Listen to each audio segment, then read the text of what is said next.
इसका नाम है वॉर्स्टेक। ये वर्ल्ड वॉर 2 के टाइम पॉलिश आर्मी में अपनी सर्विस दे चुका है, जिसके लिए उसे मिलिट्री में कॉर्पोरल रैंक भी दी गई थी। ये सोल्जर्स के साथ रहता था, वेपन्स कैरी करता था और बैटल के टाइम हेल्प भी करता था। 1963 में इसकी स्कॉटलैंड में डेथ हो गई, लेकिन ये हिस्ट्री का एक रेयर और अनबिलीवेबल इंसिडेंट है। नंबर 14, आपने ये जरूर सुना होगा कि दुनिया में पेड़ कम हो रहे हैं, लेकिन क्या आपको पता है कि आज दुनिया में कितने पेड़ हैं? कुछ की माने तो अर्थ पर अराउंड 3 ट्रिलियन पेड़ है। आपको बता दूं कि आप जो आसमान में स्टार्स देखते हो, वो भी टोटल मिल्की वे में सिर्फ 100 से 400 बिलियन ही है। इससे मैं ये नहीं कह रहा कि धरती पर पेड़ ज्यादा है, बल्कि मुझे ये बताना है कि नंबर्स कितने बड़े हैं। नंबर 13, आप जो इमेज में औरत देख रहे हो, इनका नाम है एमा मोरेनो, जो इटली की सिटीजन थी। उनका जन्म 23 नवंबर 1899 को हुआ था और उनकी डेथ 2017 में हुई। मतलब उन्होंने ऑफिशियली 3 सेंचुरीज देखी है,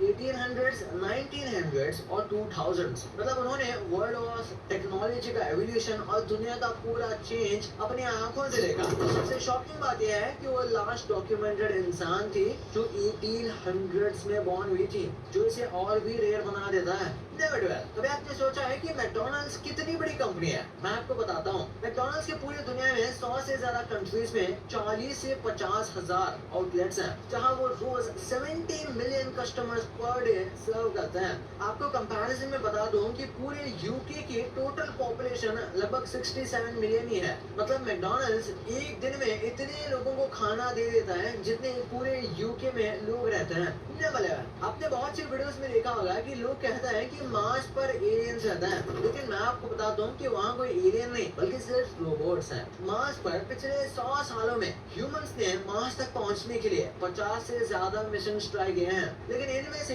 25 से 30 ही प्रॉपरली सक्सेसफुल रहे हैं, क्योंकि मार्स पर लैंडिंग करना बहुत टफ होता है। अब तक 6 से 7 रोवर्स वहाँ भेजे गए हैं जो वहाँ चलकर डेटा कलेक्ट करते हैं। रोवर मतलब एक रोबोटिक गाड़ी जो प्लेनेट के सरफेस पर घूम रही है। नंबर 10, आपने लेक्स बहुत देखी होंगी, पर कभी आपने सोचा है कि इनकी डेप्थ कितनी है? आज एवरेज लेक की डेप्थ लगभग 50 से 100 मीटर होती है, लेकिन न्यूजीलैंड के लेक हडूको बहुत डीप है। कंपैरिजन के लिए समझो कि इंडिया का फेमस कुतुब मीनार, उसके अंदर लगभग 6 बार एक के ऊपर एक उस पर रख दो, तब भी पूरी डेप्थ उसकी कवर नहीं होगी। मतलब इसकी डेप्थ करीब 460 मीटर है। नंबर 9, क्या आपको पता है कि पहले कई कंट्री